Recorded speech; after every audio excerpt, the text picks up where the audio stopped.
Rodman picks up the foul. His first. Ed Nealy will inbound. The Pistons are giving a very easy post position inside. Rebound by Grant. That's another one. Hodges for three. Yes. So he has hit his last 2 baskets now. Second chance opportunities off the board that time, giving the Bulls an opportunity to go back to their basic game, which is to penetrate and get the ball out to their standstill jumpers if nothing's there. Chicago was 70% of its three-pointers the other night. They're on a 9-2 run right now and have the lead. The triple team on Edwards brings the dish to Dumars and the foul on Ed Nealy. Well, certainly the Bulls were aware that Bill Cartwright needs plenty of help. But on the other side of it, a great job by James Edwards to take the double and triple team, not to panic and find the open man.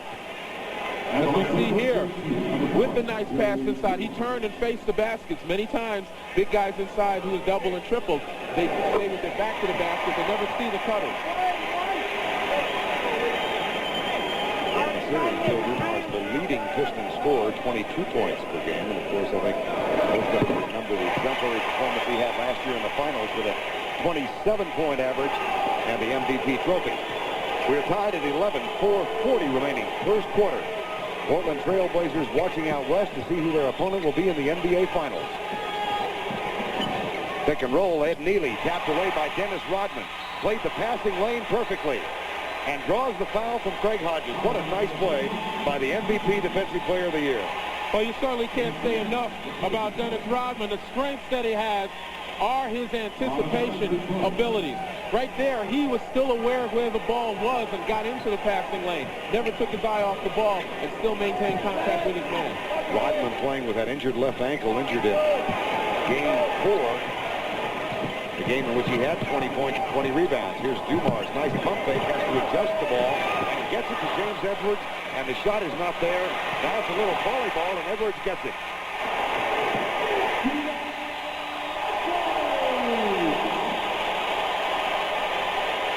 Pistons back on top by 2. 3:56 to go. Jordan. Dumars.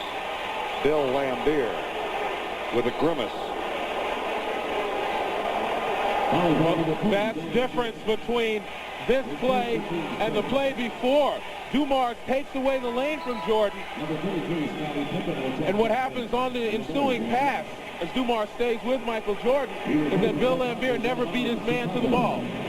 Now Phil Jackson's going to change the nature of his lineup, brings Pippen back in. Craig Hodges goes out, so Ed Nealy stays in, and Jordan will go to the point guard full time. Here's Cartwright. Nope. Laimbeer rebound. Finds Dumars, 3-on-2. Nealy hustles back. Rodman loses the ball. That is the second Detroit turnover.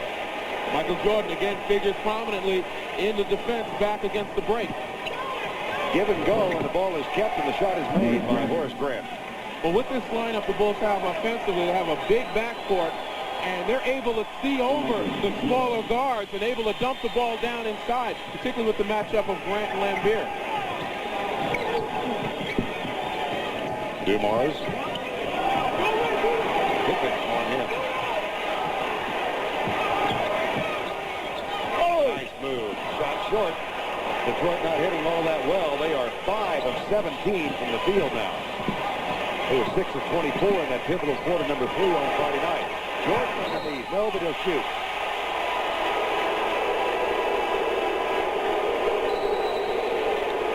Second foul called on James Edwards. That's going to send Michael Jordan to the line. But first, a timeout has been called.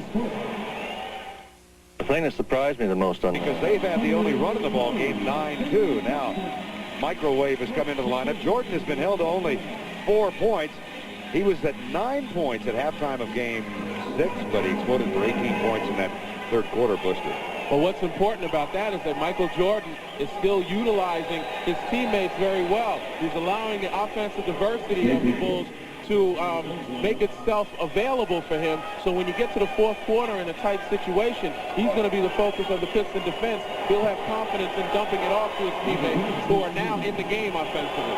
This is the 68th time that Michael Jordan has been to the free throw line in this series.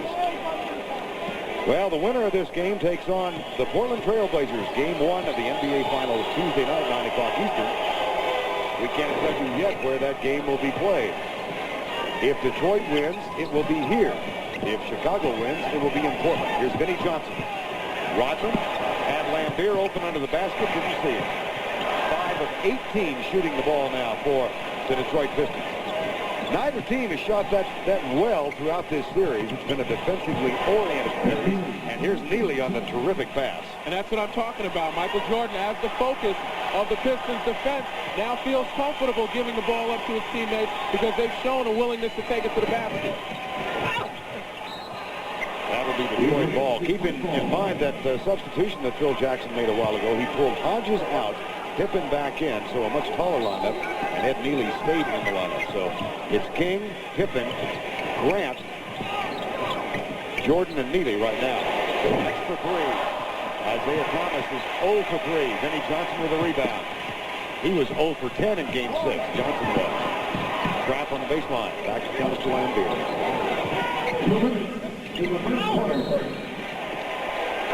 No basket, but Isaiah Thomas will shoot free throws. Well, you take a look at the Bull lineup, Vernon, you recognize that the 3 frontline players, Stacey King, Horace Grant, and Ed Neely, are bangers, they're rebounders, but they're not as quick as the players for the Pistons at this time. And many times people believe that it's always size that gives you an advantage rebounding, but more so it's quickness, whoever gets to the ball first. And this time the Pistons have gotten a couple of second chance opportunities that have put some people on the line. That's where they've had an advantage throughout the series. B.J. Armstrong is going to give Michael Jordan a rest. That's coming before the quarter break. So Jordan sits down with the Bulls up by 2 and 1:56 to go first quarter. See how long he stays down and what happens to the score while he's getting his rest.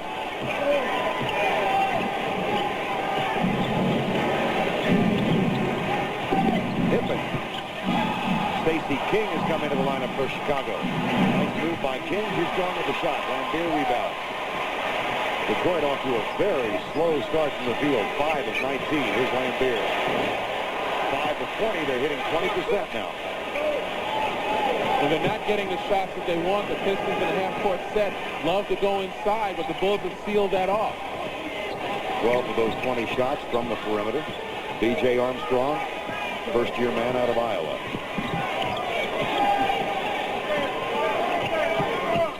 Stacey King has not had a memorable series against Detroit. Armstrong, no, the tip too strong. Neely hustles for the rebound.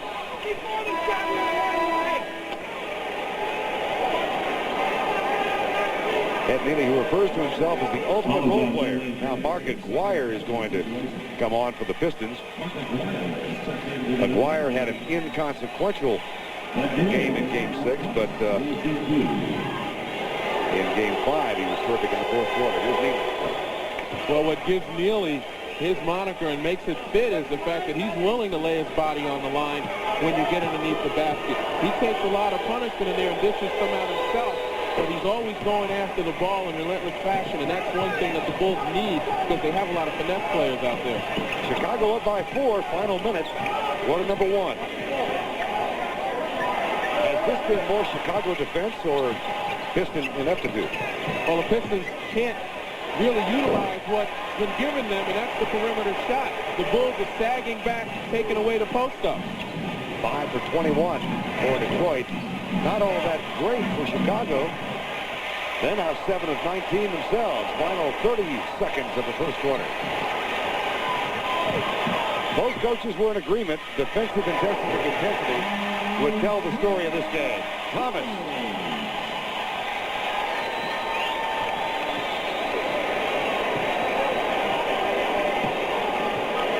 .14 on the shot clock. Just the slightest fraction of difference in the game clock and the shot clock. Armstrong. Spin move by Thomas. Doesn't get the roll. Well, it's a Piston pace, but Phil Jackson's still able to smile. His team has survived one, and they have the lead. That's the end of the first period. With our score, Chicago 19. Flyer, get them going early. Vern? All right.